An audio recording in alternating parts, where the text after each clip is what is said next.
Last week, I put a video out about this movie that I saw, The Sound of Freedom. And to be clear on what this movie is about, and most of you probably know by now, that movie is about child sex trafficking primarily, child slavery, and ultimately what that means to the children.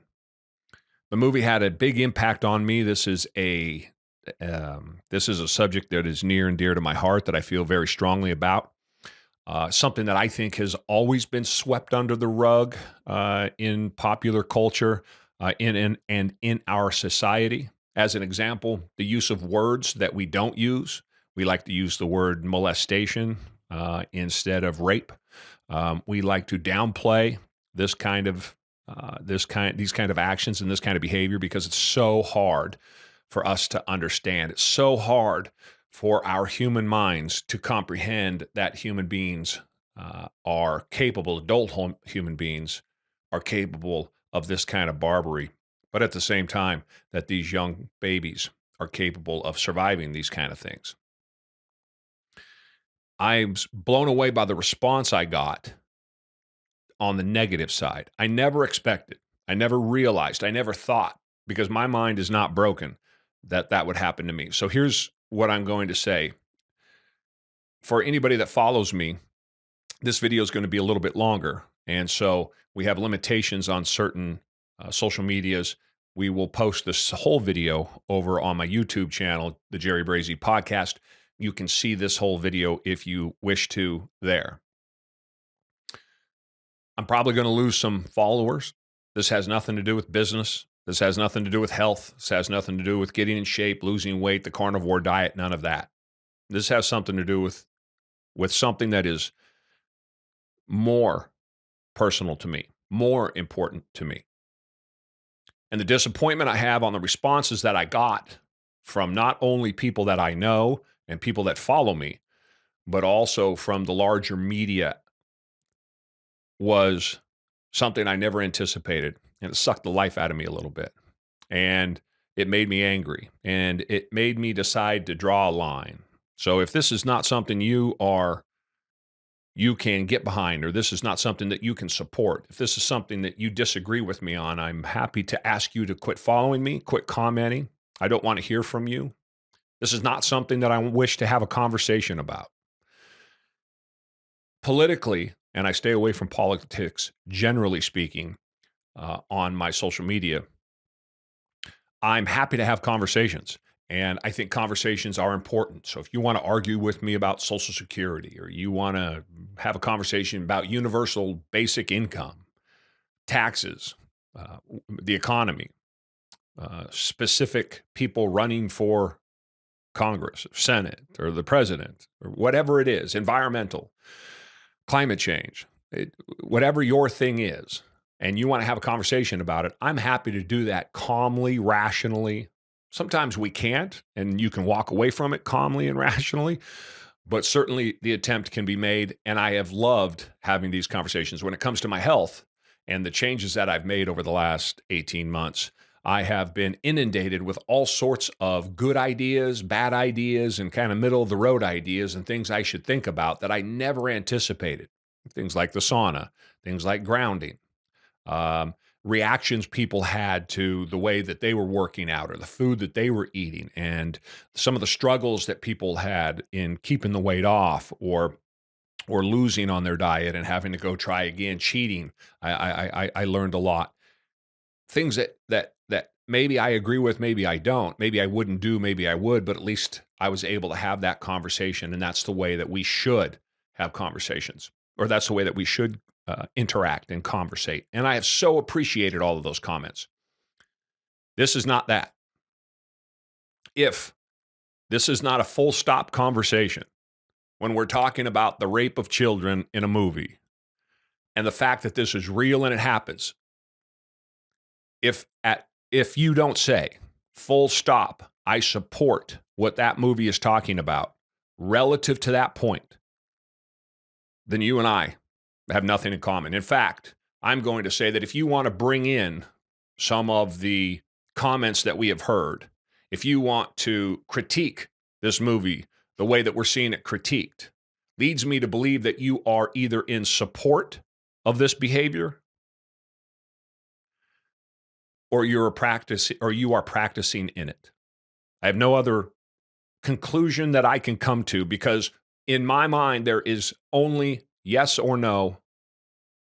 There's only one way that this movie can be approached. And the way that this movie has been characterized by the media and so many online, to me, is an affront. It's disgusting. You are my enemy. I am not your friend. I am not your countryman. You are not the same as me. You are my enemy. Full stop. Let me give you some examples. I'm looking at Rolling Stone, probably the most popular one. This is their front page on the internet. Sound of Freedom is a superhero movie for dads with brainworms. The QAnon-tinged thriller about child trafficking is designed to appeal to the conscience of the conspiracy-addled boomer. Let me remind everybody what this movie is about.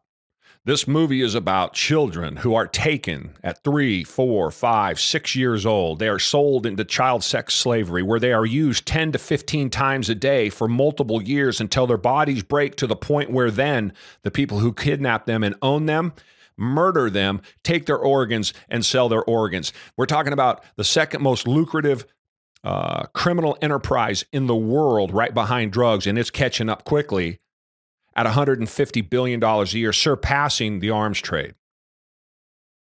I just want to remind everyone what we're talking about. The rape of children. I'm going to read this again. The rape of children.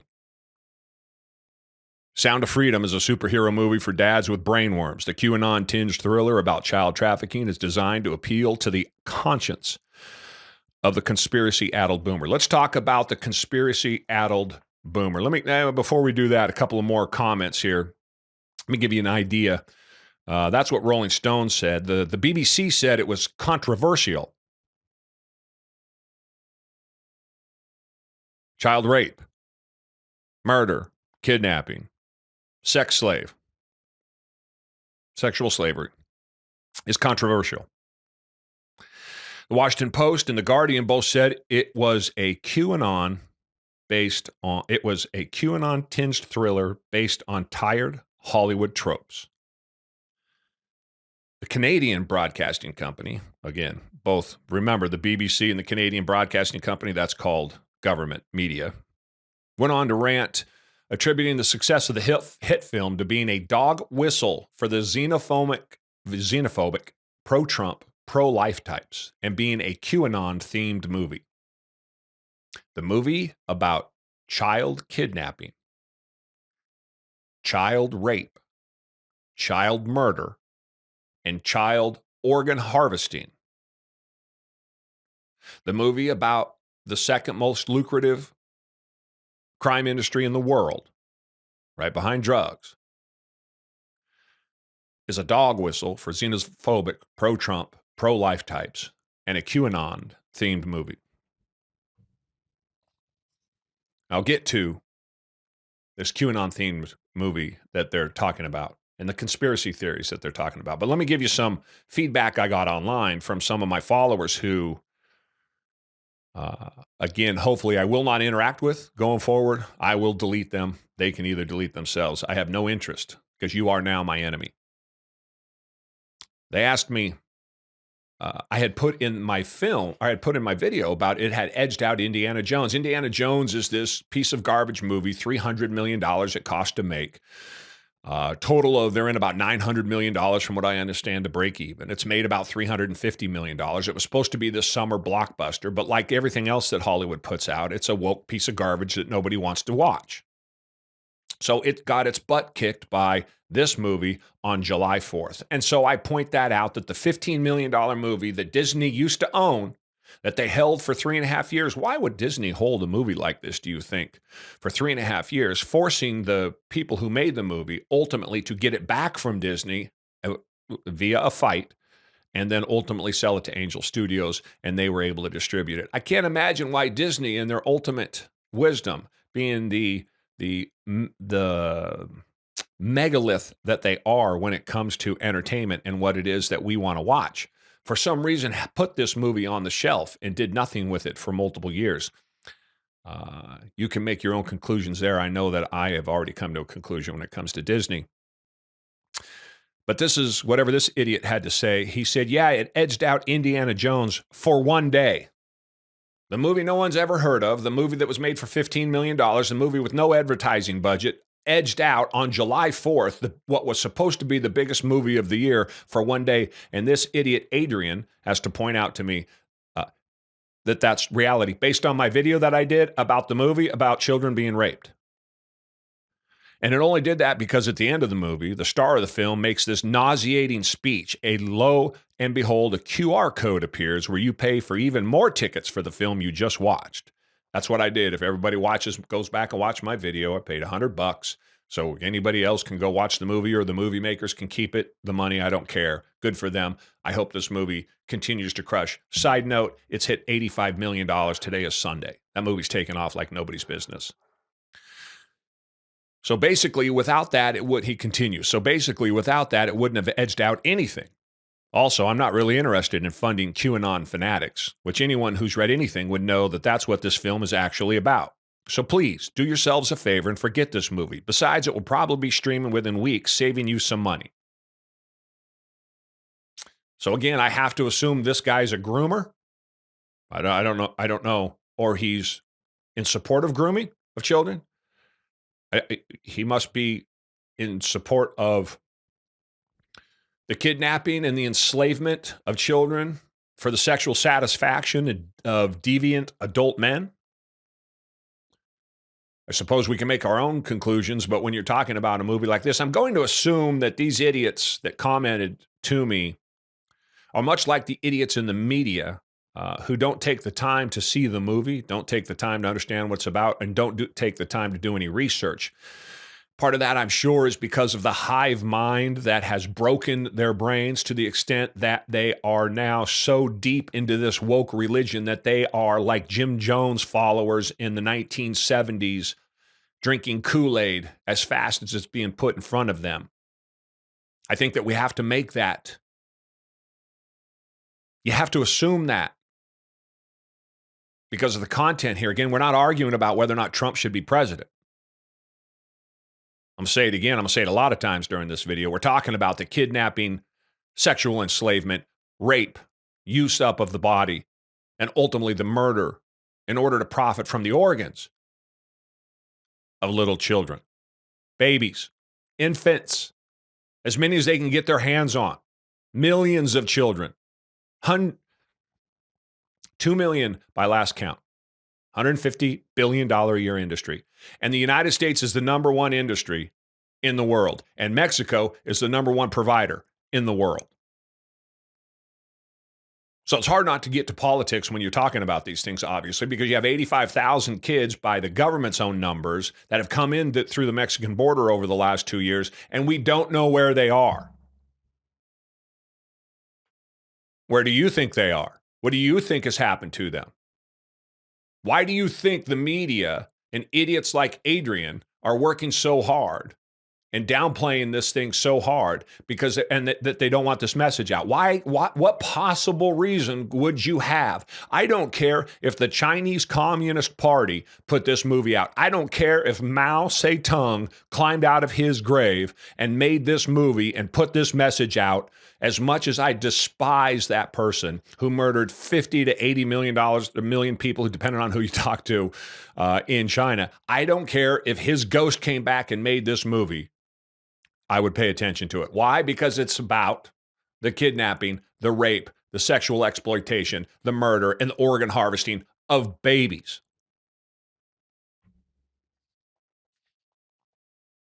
Again, here's another defender. Obviously never saw the movie. I love people who defend things that they haven't seen. Again, by the end of July 4th, both studios estimated that their respective films had earned $11 million, although Disney revised Indiana Jones grosses to $11.7, seemingly giving it the win. But Angel Studios subsequently announced an additional $2.6 million gross for Sound of Freedom, bringing bringing its total up to $14.2 million. Those additional dollars reportedly came from the company's Pay It Forward crowdfunding platform, which allows audiences to donate extra money that reportedly goes towards funding free tickets for other moviegoers. That being said, it's a brilliant strategy in boosting sales as well as gaining traction of a film. Not too sure I'll be watching it, though. Child sex trafficking is a hard pill to swallow, and the reviews of QAnon connections, as well as other red flags, causes me pause. I'm wanting to acknowledge this film as bringing awareness to child sex trafficking, but here's where I'm stuck. Aside from being a formulated hero movie, does this film address why kids get sucked into sex trafficking? Does it matter? Does the conversation have to start somewhere? Would a reason to not have a movie like this, would a reason to bag on a movie like this, would a reason to not go see a movie like this be dependent on whether or not it explains why kids get sucked into sex trafficking? Maybe that conversation begins after we bring awareness to the reality of the world. I don't disagree with this statement here. I don't disagree with much of what this person is stating here. But I think the context is wrong. I think questioning it before you've seen it, I think questioning it on its face, I think questioning it with the QAnon BS is ridiculous. I think the motivation, the questioning signals the motivation. And the motivation is not bringing awareness to child sex trafficking, child sex slavery. I think it's based on, again, ideological religion.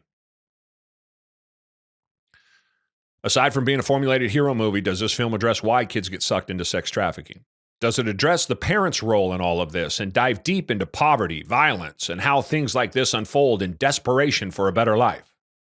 Or how most kids in the U.S. are allowed on social media and trafficked through that platform? Or is it mostly about a man who rescued a little girl? These people's brains are broken.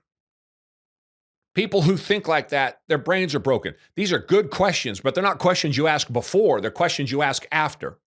None of this matters. So let's say that it does not talk about how most kids in the U.S. are allowed on social media and trafficked through that platform. Should the movie not exist?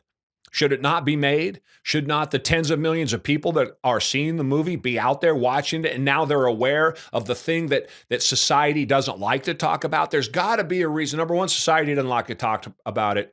Polite society doesn't want to talk about the rape of babies. I get it. People don't want to hear about this.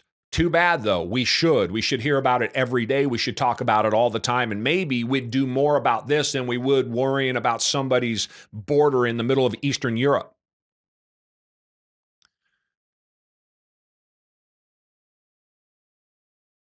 But I digress. I think that there is a bigger force at work. There's no way that I can't come to another conclusion why a movie like this wasn't released, why a movie like this hasn't been made already. It's clearly doing well. It clearly has an audience. Why the media is attacking it as vociferously as it is, and as negatively as it is, and as out of context as it is, and how it's outright lying about the subject matter, the people involved, the realities of the situation. How does that, what has to be causing that? Where does that come from? And I only have one conclusion. And I think that until someone gives me a better one, there has to be an organized effort by very powerful people to keep this sort of thing under the carpet, hidden from the rest of us, out of sight. Look, we can go down the conspiracy theory hole all we want. You can talk about Jeffrey Epstein. Where's the list? His assistant, whose name escapes me, she's in prison right now for child trafficking, and yet they did not bring any trafficker to court. That no one else has been accused of actually being the benefactor of that trafficking, I should say. The Johns don't exist. So she's in jail for doing something that they don't have anybody that she did it with or to, that she sold those children to. How's that possible? How does this, how is, if this is you or I, on even on anything remotely approaching something like this, we would go to jail. The government would come in and crush us. It has to be an organized movement. Adrian comes back. Adrian says, my response to Adrian was, what exactly is this film exposing? Because we all know child sex trafficking happens. We don't need a film to tell us that. Or is it the false accusations that this is a secret cabal of elites that are harvesting the blood of children, et cetera, et cetera? I have no issue. This is Adrian talking to me. I have no issues with highlighting the very real issue of sex trafficking. Clearly he does. I do have an issue with morons spreading propagandist bullshit funded by QAnon conspiracy nuts to the public. Remember, hasn't seen the movie. What's amazing to me is that someone who's had multiple businesses got suckered in by a little speech and a QR code and gave money to a bunch of conspiracy nuts. Actually, no, I'm not surprised. This is America 2023, so you have to expect that. He says, notice how you couldn't argue with factual part of my comment regarding the fact that this film wouldn't have beaten Indiana Jones on one day, or it wasn't for moronic saps like you spending the extra $100 on spare tickets for people. You got suckered, and you'll continue to get suckered, and I'm loving it. Snakes eat snakes. The rape of children, babies, kidnapping of children, sexual exploitation, murder, organs. Organs being harvested. So that was the response I got. So I want you guys to hear, let me do this. I want y'all to hear Tim Ballard, who the story is on, in his own words. This is all something that you can check if you wanted to. He worked for the CIA. They recruited him into this child kidnapping division, child sexual exploitation division. I'm sure there is a history for all of this. And he tells the story of the first time that he was confronted with what his new job is going to be. So I don't care. Again, I'm going to make this point before I play this clip. If this story is true, which it's, again, he worked for the government. This is going to be government records of this. We all know that this exists. But just to get rid of the QAnon conspiracy theory that continues to be pushed out there, this is real. This is verifiable. We know this happens. If this instance that he's about to explain to us happened one time, if this only happens one time, let's say it only happens one time a month, I'm for this as energetically as I sound like I am. I will put all my effort I can do into trying to bring a stop to this as soon as possible. If this happens one time a month, if this happens one time a year, I will put as much energy into this as humanly possible to get it to stop. Forget about the millions and millions and millions and millions of times that the federal government tells us that it happens. Forget about that. Set all that aside. I only need to hear this one clip of this one thing that happened while Tim Ballard is working for the CIA to jump in with both feet and help however I can. Let's listen to this. This is Tim Ballard. He was on Jordan Peterson's podcast, telling the story the first time he was confronted with what his new line of work was going to be in this new job he was taking with the CIA. I would like you, if you would, to tell us, to the degree that you can, what you were typically dealing with when you started working for the Child Sex Crimes Unit. Let us know what you saw.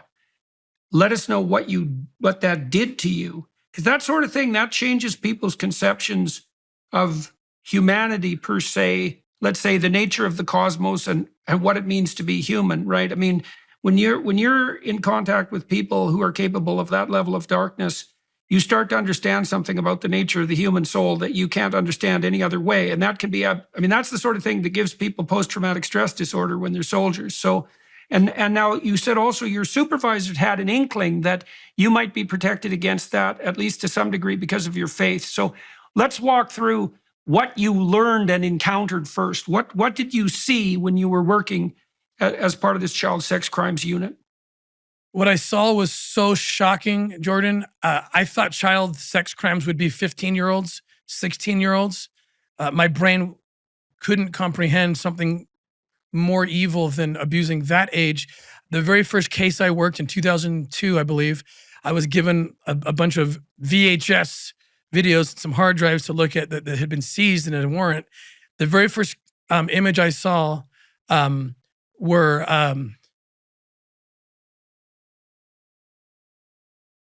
there were three little boys that were probably 7, 5, and 3, and they looked like my children. They had, they had blonde hair, blue eyes, and they were being just raped. These 3 little boys by this pedophile, and I was so shocked. I fell to my knees. I dry heaved, thinking I was going to throw up into the wastebasket. I jumped into my car. I drove to my children's school, my 3 oldest kids. I checked them out. I still remember in my mind, I can still see dentist appointment I wrote. And I grabbed them. I took them home and just sobbed on the floor. My wife came in and I wouldn't let the kids go. I was just holding them and shaking. That was my very first experience. You talk about PTSD. I absolutely deal with PTSD to this day. I took too long to actually deal with it. That's another story. And I thought, I can't do this. I can't do this. I started getting help immediately because I didn't want to quit. That's what this is. That's what this is. And those kind of videos have increased over the last couple of years by 5,000%. There it is. From his own mouth, his first job is watching.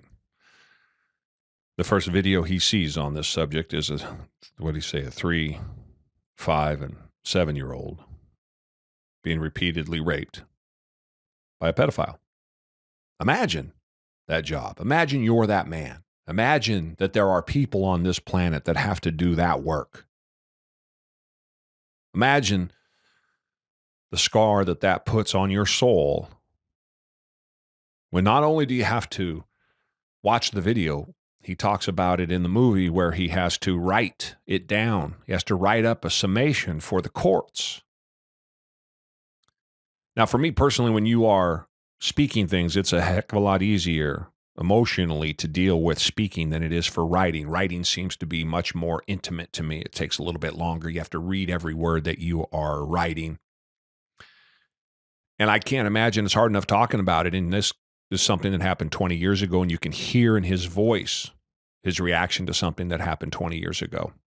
And then he has to write it up. These people are heroes. This movie is heroic. It's hopefully sparking a movement. It's, again, $85 million on its way up. I hope it makes these people filthy rich. And I hope it does spark a movement. And this message that the actor Jim Caviezel does at the end of the movie is an informational one that gives us all the opportunity to go somewhere. QR code on the screen, smart, makes all the sense in the world. If you want more information, if you want to help donate. And you have to donate because, again, our government is spending tens of billions of dollars on borders in Eastern Europe. Meanwhile, we have 2 million sex-slaved children in the United States. The United States, the number one consumer of this product in the world. There are more slaves today, more slaves, than in any other time in world history when it was legal. It's hard to believe. It's hard to imagine. I know.